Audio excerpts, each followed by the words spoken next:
Liberals scared Canadians by describing some firearms as assault style, even though they knew that the only difference between these firearms and conventional rifles and shotguns is the styling.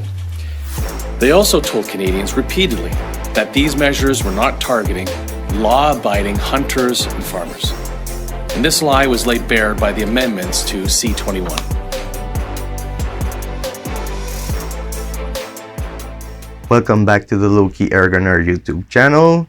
Today I want to talk about Bill C-21 in Canada that is trying to ban most airguns, airsofts, and now semi-automatic firearms and all kind of shotguns and tools that hunters use and not criminals. With this new law, any of those pistols in the 1377 laying down there will be banned because they are under 500 FPS, but any real firearms, pistols, and guns will be banned forever, even though they needed restricted firearm license to be owned, which is unlikely to be a criminal.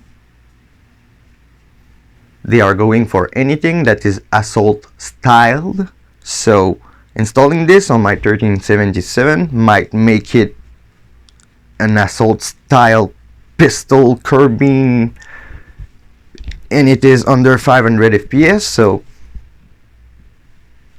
they will not take it from me, but they will not sell any more of them, which is bad for the sport shooting community and airgunners in general. So please, if you have time, write a letter to your MP and try to save firearms and hunting and sport shooting and airguns in Canada. If not, soon enough, this might be the only thing you might be able to own in Canada. I did my best to follow the rules and get my license to hunt legally with legal firearms, but now they want to take 10-shot magazines out of 22 LRs and a lot of hunting shotguns away from us.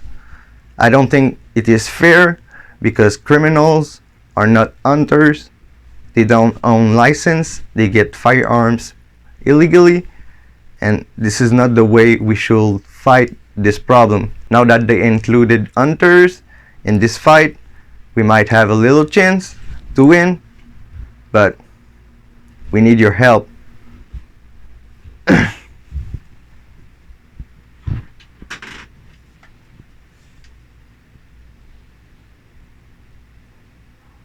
Another interesting law is Bill C-11, which will take freedom of everything away.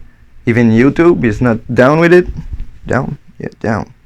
This will be it for me in today's video, but I got a few clips from CCFR YouTube's channel, which is a great source of information for firearm related laws and stuff like this.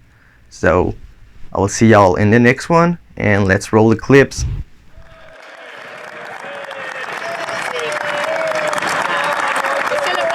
Mr. Speaker, in Quebec, a man who was convicted of drug trafficking and possession of illegal weapons avoided prison time thanks to the Liberals' new law abolishing minimum sentences for certain gun crimes. On the one hand, we have the Liberals letting dangerous criminals run free, and on the other hand, we have the Prime Minister going after hunters and farmers. When will the Prime Minister stop attacking hunters and farmers and deal with the real problem of criminals smuggling drugs and guns? When, Mr. Speaker? The Honourable Minister of Justice. Mr. Speaker, once again, criminals are thanking this Liberal government for their soft-on-crime agenda. This week, a Montreal criminal was convicted of drug trafficking and possession of loaded illegal weapons. Instead of a mandatory minimum sentence in prison, he is serving a sentence in the comfort of his own home. Wow. This government is failing Canadians. Crime is skyrocketing, and instead of dealing with the problem, they want to ban hunting rifles. When will this government stop targeting law-abiding hunters and finally go after the dangerous criminals? The Honourable Minister for Public Safety. Morning, everyone. Thanks for joining us today. Today, I'm pleased to be able to join you to provide an overview of two actions Alberta has taken in order to assert our constitutional jurisdiction and protect firearms owners from an increasingly hostile federal government. Now, first, I'd like to go over the actions that have led to today's announcement. First, in 2020, the federal government issued a ban on more than 1,500 models of firearms. Then, in October of this year, the federal government implemented what they characterize as a, quote, freeze on the transfer of handguns, end quote, an action that bans new handgun ownership.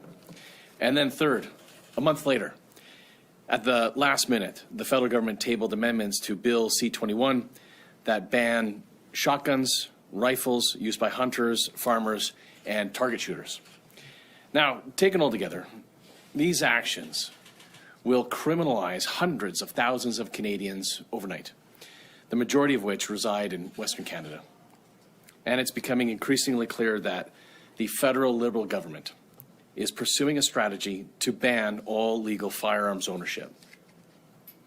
The federal Liberals scared Canadians by describing some firearms as, their terminology was, quote, assault style, end quote, even though they knew that the only difference between these firearms and conventional rifles and shotguns is the styling.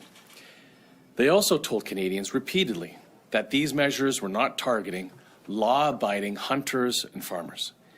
And this lie was laid bare by the amendments to C-21. At the very same time, Minister Mendicino and his government have failed to take action against the importation and smuggling of illegal firearms from the United States. Their actions are targeting Western Canadians for a reason. This is about shoring up their own political support. To do so, they seek to divide us. Western Canadians versus Eastern Canadians, rural Canadians versus urban Canadians. And Albertans have had enough. So today, we are taking action.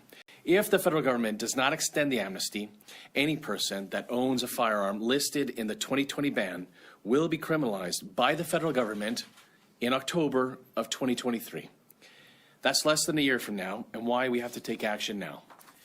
Further, over the past month, we have seen the federal government go even further than we could have imagined with the proposed amendments to Bill C-21. These amendments ban hundreds of new models of legally owned shotguns and rifles.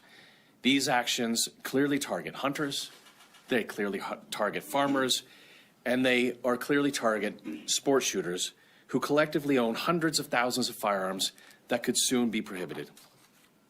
If these amendments are successful, Bill C-21 will be the most sweeping and arbitrary ban in Canadian history. The ban will not only be unenforceable, but it will criminalize hundreds of thousands of Canadians. And if that happens, we will consider extending this protocol to cover the firearms targeted under the amendments proposed to Bill C-21.